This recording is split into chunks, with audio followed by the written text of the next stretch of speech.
This session will focus on good pharmacovigilance practices. We will go over what good pharmacovigilance is, the laws governing pharmacovigilance, objectives and methods of collection, data and reporting, European Union good pharmacovigilance updates, as well as the FDA and European Union pharmacovigilance similarities and differences. So what is pharmacovigilance? It is the science relating to the detection, assessment, understanding, and prevention of adverse events with pharmaceutical products. This focuses on drug safety, adverse reactions, and patient care. Pharmacovigilance, also known as drug safety, is a broad term that describes the collection, analysis, monitoring, and prevention of adverse events in drugs and therapies, and includes the use of pharmacoepidemiologic studies.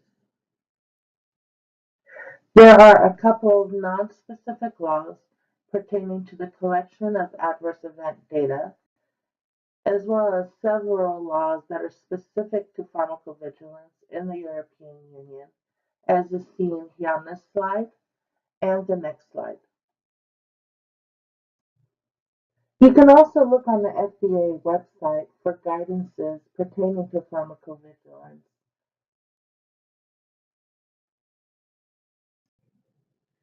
The objective of pharmacovigilance is the reduction of the frequency and the severity of adverse effects of drugs while maintaining, or better, improving their efficacy. The adverse effect of a drug should not be considered without taking account of its beneficial effects.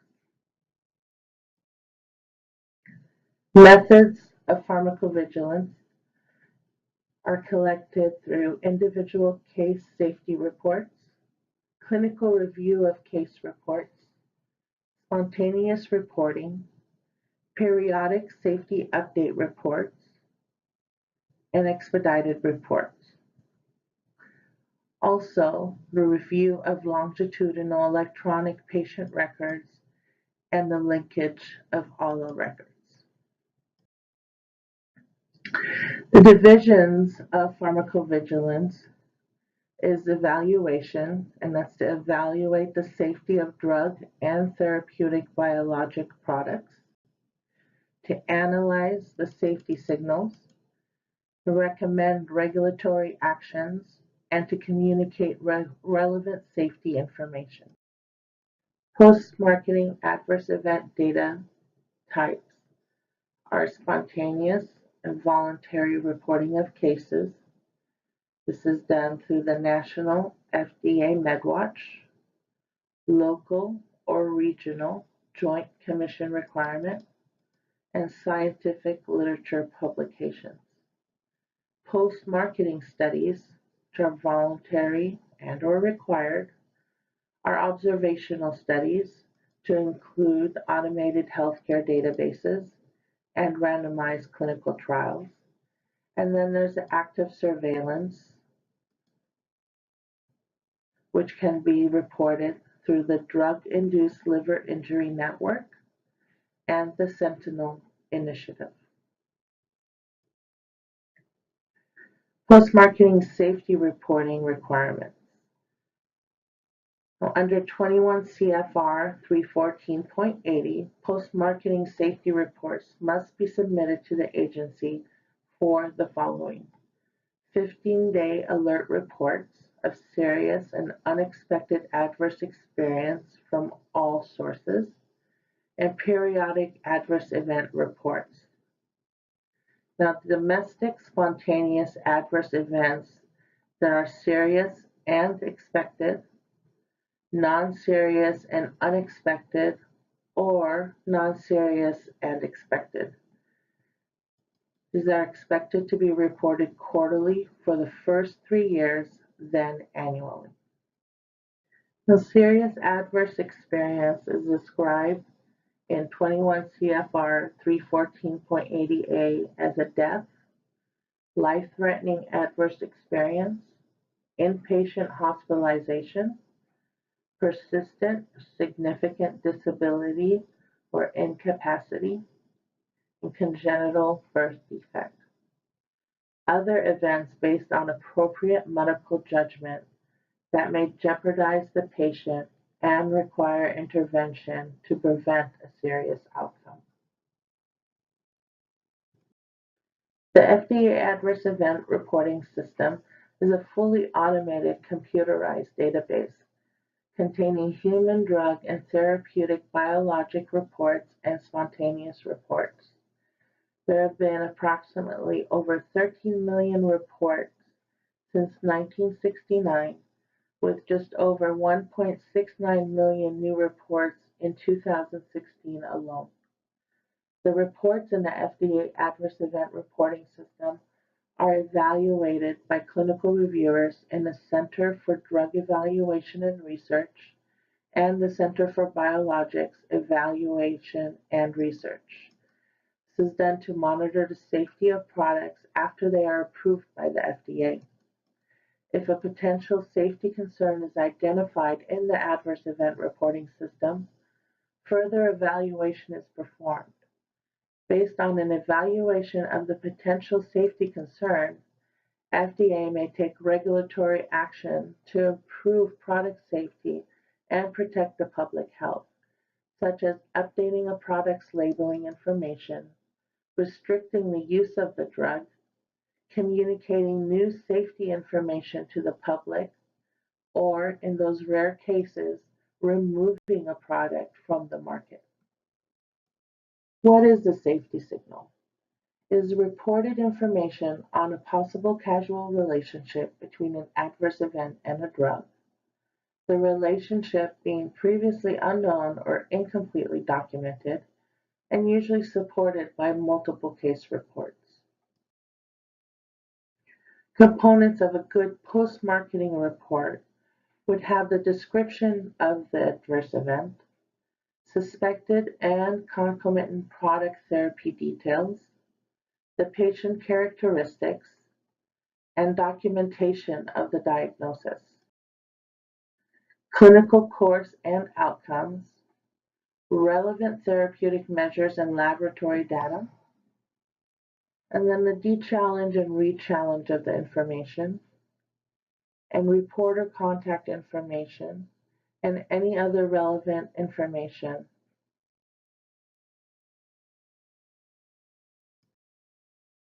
European Union updates to Good Pharmacovigilance in Module 2 with the deletion of text in 2A, referring to transition period as this is not applicable anymore, and clarification in 2B that the content of the Pharmacovigilance System master file should reflect global availability of safety information for medicinal products authorized in the European Union and presenting information on the pharmacovigilance system applied at global, regional, and local levels. There is also deletion of text in 2A that is no longer applicable, and then rearrangement of sections. All this puts emphasis on requirements for the submission of the summary of the applicant's pharmacovigilance system at the moment of the initial marketing authorization application and the requirement for the initial electronic submission of the qualified person for pharmacovigilance within the company. There is further clarification in 2.b.4.7 on the inclusion of corrective and preventative action plans that have not yet been agreed for a particular audit or finding in the note required in the pharmacovigilance system master file in order to address queries received from the public. There is an addition of 2.b.4.8 of the legal reference on the information to be included in the product list regarding the marketing status of the medicinal product. There were also updates in Module 5 pertaining to risk management systems that went into effect 31st of March of 2017. Further clarification of what risk management systems should focus on in relation to an important identified or important potential risk and missing information, as well as the removal of duplication of information in other guidance documents. Further guidance on the expected changes in the risk management system during the life cycle of the product, and updated requirements for different types of initial marketing authorization applications with the aim to create risk-proportionate risk management systems. This guidance is updated in parallel to an amended risk management system template for initial marketing authorization applications. Updates to Module 6 on collection, management, and submission of reports of suspected adverse reactions to medicinal products went into effect on the 22nd of November of 2017. Updated guidance on individual case safety reports submission, follow-up, duplicate detection, and data quality management, taking into account the implementation of the new v1.0 system and of the simplified submission of ICSRs in the European Union. Updated guidance on the validation of individual case safety reports based on patients' and reporters' identifiability. Updated guidance on the management of individual case safety reports described in the medical literature. Updated guidance on the collection of information on the patient's age. And updated guidance on the management of suspected adverse reactions reported through medical inquiry and product information services. New guidance on the electronic submission modalities of individual case safety reports under the new ICH E2B Rev 3 format, and new guidance on the management of individual reports of off-label use based on a reflection paper, collecting and reporting information on off-label use in pharmacovigilance.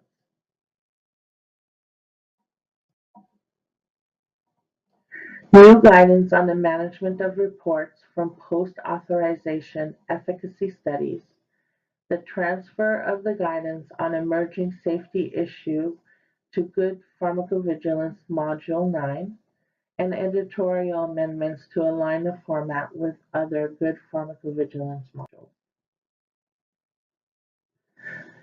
Addendum 1 on duplicate management of suspected adverse reaction reports that went into effect on the 22nd of November of 2017. This document is the revision 1 of the Committee for Medicinal Products for Human Use and a guideline on detection and management of duplicate individual cases and individual case safety reports published on the 7th of November of 2011 and is now issued as a new Good Pharmacovigilance Guideline, replacing the CHMP guideline of 22nd November 2017.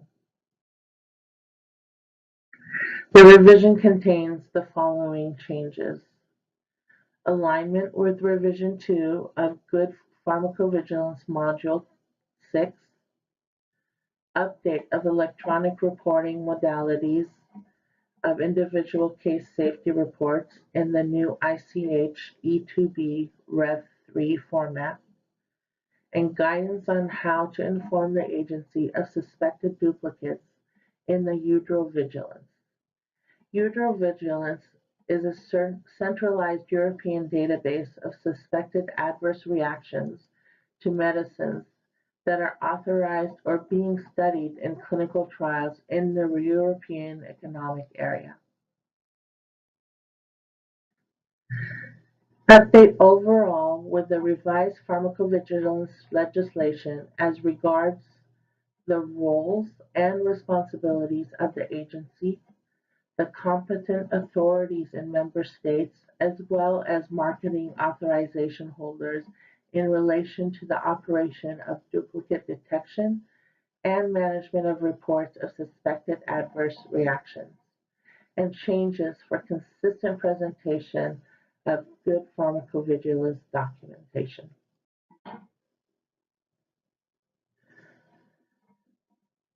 Updates to Module 8 on post-authorization safety studies that went into effect on the 13th of October of 2017. Updates were made in order to align this module with Revision 2 of the Good Pharmacovigilance Module 6.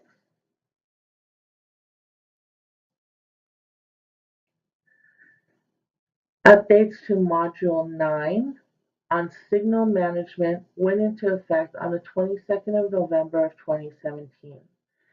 This revised definition and process for emerging safety issues that was previously addressed in the Good Pharmacovigilance Module 6, and streamlined information on scientific aspects of signal management.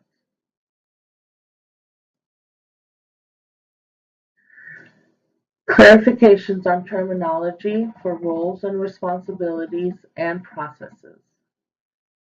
Updated guidance on the monitoring of vigilance data, and guidance on signals detected by marketing authorization holders based on the continuous monitoring of vigilance data. Addendum 1 updates on methodological aspects of signal detection from spontaneous reports of suspected adverse reactions went into effect on the 22nd of November of 2017. This guidance extends and updates some of the information given in the Guideline on the Use of Statistical Signal Detection Methods in the Vigilance Data Analysis System, and it supersedes the previous advice in the areas addressed by this new guidance. Updates to Module 15 on Safety Communication went into effect on the 13th of October of 2017. This gave us the introduction of the concept of core European Union direct healthcare professional communication for situations where a common direct healthcare professional communication prepared at the European Union level may not be appropriate because of different requirements at the level of member states. For example, differences in available alternative treatments, and the Pharmacovigilance Risk Assessment Committee therefore agrees on core messages only. Introduction of the option that one marketing authorization holder may act on behalf of other marketing authorization holders with a goal of disseminating one single direct healthcare professional communication in situations where several marketing authorization holders are concerned, and adjustments of references to other Good Pharmacovigilance modules, given the recently revised Good Pharmacovigilance structure. Please refer to page 6 of the Good Pharmacovigilance Introductory Note of 15th of December of 2015. There have been editorial improvements throughout the module, and the revised Good Pharmacovigilance Annex 2 with the direct healthcare professional communication template.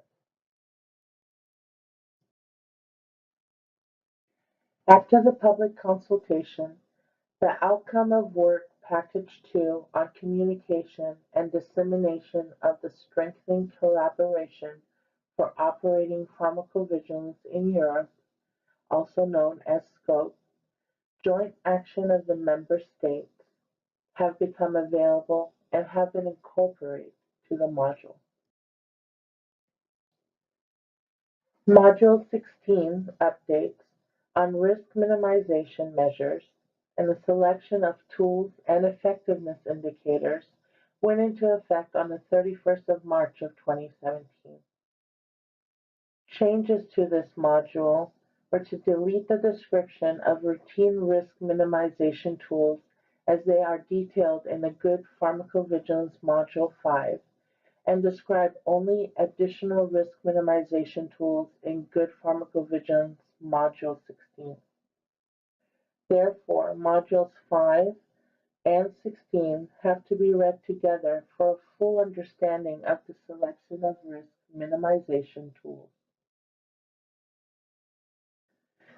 Changes to 16.c is to add a paragraph to emphasize the role of member states in the implementation of risk minimization measures. Changes to 16.c.1 and 16.c.2 was to add text clarifying the responsibility of the marketing authorization holder to implement all conditions or restrictions with regard to the safe use of the product in a particular territory. Now, changes to 16.c.1.1.3 was to clarify that patient alert cards included in the package are part of the product information. The editorial amendments throughout the module were to increase the clarity of the guidance and the consistency of its presentation with other Good Pharmacovigilance modules. Annex 1, Revision 4 on definitions became effective on the 13th of October 2017, and the currently applicable definitions in accordance with Directive 2001/20 EC are maintained in this Good Pharmacovigilance Annex 1 Rev 4 and are the ones which should be used until the regulation number 536 of 2014 becomes applicable in 2019. FDA and the European Union Pharmacovigilance. All pharmaceuticals, including drugs and biologics, as well as medical devices, are subject to federal regulations. Now, similar to Europe, during clinical development of a product, the FDA is focused on development of a safety profile and requires the submission of expedited reports for serious and unexpected adverse events and confirmed signals occurring in association with a drug or biologic under development. Unlike Europe, the FDA is focused on new molecular entities and on serious and unexpected adverse events occurring after marketing. Unlike Europe, not all newly approved pharmaceuticals are required to have a risk management plan in place at the time of marketing. The FDA has a robust signal detection program in place, and pharmaceutical companies and manufacturers of medical devices are subject to these regulations. The European Union is requiring that all applicants name a qualified person for pharmacovigilance and to set up a pharmacovigilance system master file, which will describe all aspects of their pharmacovigilance system. The Good Pharmacovigilance details requirements for signal detection and management, literature screening, and risk management, with requirements which are often more stringent than the FDA regulations. The EMA now requires all serious adverse events, both labeled and unlabeled, to be submitted within 15 calendar days to the EMA and other national regulatory agencies, as well as submission of all case reports of non-serious adverse events within 90 calendar days of receipt by a marketing authorization holder. As FDA QRC is committed to customer service, we welcome your honest feedback and have made the process easy for you. It will only take a few seconds of your time to help us be better. Upon receipt of your survey, FDA QRC will send you a certificate as documentation of your training completion.